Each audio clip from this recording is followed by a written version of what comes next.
I mean, I think the thing that was interesting was that I started my first business when I was in college and then my early 20s building businesses and didn't have a lot of money. So I had to figure out, didn't have any money. I had to figure out ways to build businesses and get revenue really fast and get the help I could affordably. So Right. talking about that, trying to be really authentic and explaining, hey, this is what I did, this is what worked, this is what didn't work. You also got to remember, geez, when I started my blog 11 years ago, there weren't as many people blogging. So you didn't, you could kind of get away with just like randomly writing up your thoughts and not editing them and just posting them out there into the universe. Right. And have you always been that kind of like an authentic sharer, like as long as you've been building businesses? I've always trended towards oversharing for sure.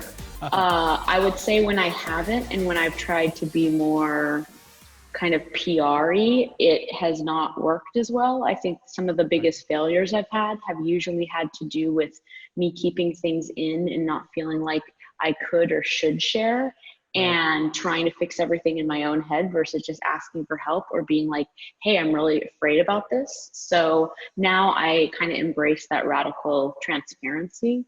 Sure. And it's transformed you as a leader, I'm guessing. Yeah, and it's also just made me like a more enjoyable person to like, I have to live inside my head, so I want to at least be happy there. So yeah, Yeah. it just made me a lot chiller. It's like, That's cool.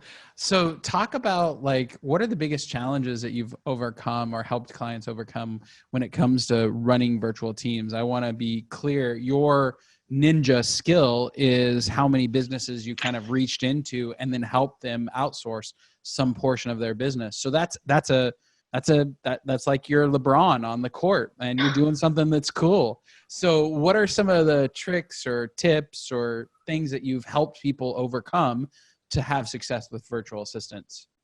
well, I think the biggest thing there's kind of two. It's like if you already have a business and you're starting to grow it, it's figuring out, do you want to do the traditional paths and go in-house somewhere, or do you want to think about creating a fully or partially distributed team? And Right. then if you're a solopreneur, it's figuring out what is your time actually worth and what can your time be worth? And if you're going to delegate and spend money delegating into different people to do things you're currently doing, what are you absolutely best at? What are you not great at? And what don't you enjoy? So there's kind of two paths. There's like the solo entrepreneur figuring out how to leverage other people's time so they can grow their business Yep. and like what they do more. And then there's the business person thinking, I need to grow my team of 3 into a team of 30 in the next few years. Do I want to do that in Manhattan or in Chattanooga, Tennessee, and be, stuck in that there's only so many people you can recruit for, or do I want to take the harder, earlier path? And I think it's easier as you grow.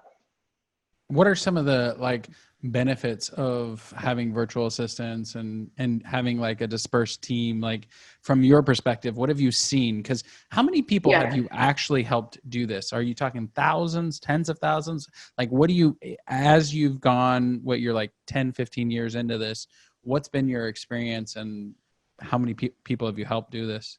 I would say it's got to be anywhere between 5 and 10,000 over obviously the different companies that we helped and people we helped at Virtual, my company now Avra Talent, and then the various consulting I've done. Well, first, I think the most important thing is figuring out, is distributed team, is a remote team, is that something that I want to do? And is it something my company can do? Right. Some people do not work well. Remote is autonomous. It can be lonely. There's a lot of extreme ownership. You can't just like tap someone next to you and say, hey, let's brainstorm this. It's a Right. lot more structured, but it also offers a lot more freedom. So once you figure that aspect out, if that's something that does resonate with you, what having a distributed team, what using virtual assistant allows you to do is it allows you to really leverage yourself in your time. The thing that made virtual assistants delegating distributed work the most magical for me was that I wasn't some I wasn't a rocket scientist, and I always kind of felt bad because there were all these things I wanted to do, all these ideas I had, but I couldn't do X, Y, and Z to make them happen. So being able to hire other people, it's all about what are you really, really good at? And the beauty of remote work is you can find the people who are best in the world in marketing, in copywriting, in administrative. And then you can spend more time figuring out what am I really, really good at. And it takes time. I mean, it's taken me over a decade to figure out what I'm really good at. How do you talk with your person when they're not in your office, like right here? What is your preferred like communication platform other than we use email for larger things. We use Slack a lot for quick, communications, which is like a messaging platform, a shared messaging platform. And then we document all of our processes. So if anything ever needs to be done more than once, we use Google Docs. We have a really detailed Google Drive with all the subfolders, and we just have documents made and processes. And if it's ever going to be done more than once, we create the process, and then we continue to edit it. We put who edited it, the date stamp, and it allows us to have all these living docs that are growing and evolving. And then it also allows a lot of ownership of this is who touched what, this is why these decisions were made. I love that. I think that's great. I'm actually going to write that down. At the top, you think of the strategist. That person's like a project manager. They're the person either on your team, or we do this for our clients, that makes sure everything is running, thinks in terms of long-term strategy. How is this role tying into the company's goals? How is it going to fit in the culture? And then making sure everyone else on the team, the coach, is doing what they need to be doing. So you get the strategy. Maybe setting up the like win numbers too. Like, totally. They onboard, their first 90 days looks like this, and within 6 months we need this number. This number are delivered to that part of the business. Like that's a big part. And a really good, you're hiring well when your job description flows into your recruiting funnel, which flows into the 30, 60, 90 year-long plan for your employee. Because then you truly keeping things the same, and that sets people up for success. So that's the strategist, which could be the founder. I think a lot of people miss this because we have clients all the time who are like, oh, I need more time prospecting, or I need to buy some of my time back, but they don't think about the end goal and how that relates company wise. Like if we give you 40% of your day back, what are you going to do? Yeah, exactly. How are you going to drive revenue? Because if you do nothing, ultimately you spending the money with us or with your firm, it doesn't mean that you're going to be successful. It just means that now we're spending money and you get just creating more work. Yeah. It's hard and there's no return on investment. So I think the upfront strategy is a big deal.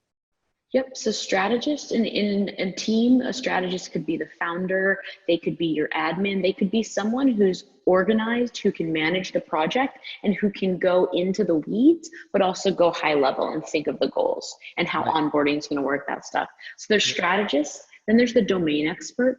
The domain expert is usually a person, either they're the person in your company that knows it, but especially early on, usually that person doesn't exist. So you go and you use Clarity FM, or you ping your friends and say, who knows a great product person? I'm hiring my first product person.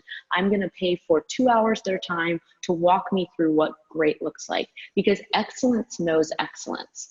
Right. And then there's the coordinator, which is like a supercharged admin. It's traditionally called a recruiting coordinator. They keep all the digital paperwork together. They send calendar invites. They put together the documentation. They make the strategist jobs easier. And then there's the interviewer, and that's the person that really enjoys not only talking and getting a sense of person, but giving the candidate a good experience. Like, we're only going to hire one person per role usually. You're going to talk to tens to hundreds, and you want to make sure that those people walk away from your company feeling like, wow, they cared about me. I wasn't just some cog or some number. So the interviewers are empaths. They're like journalists. They like to dig in and get to know people, but they love talking to people. They also love reaching out and finding someone on LinkedIn and be like, you've got an interesting background.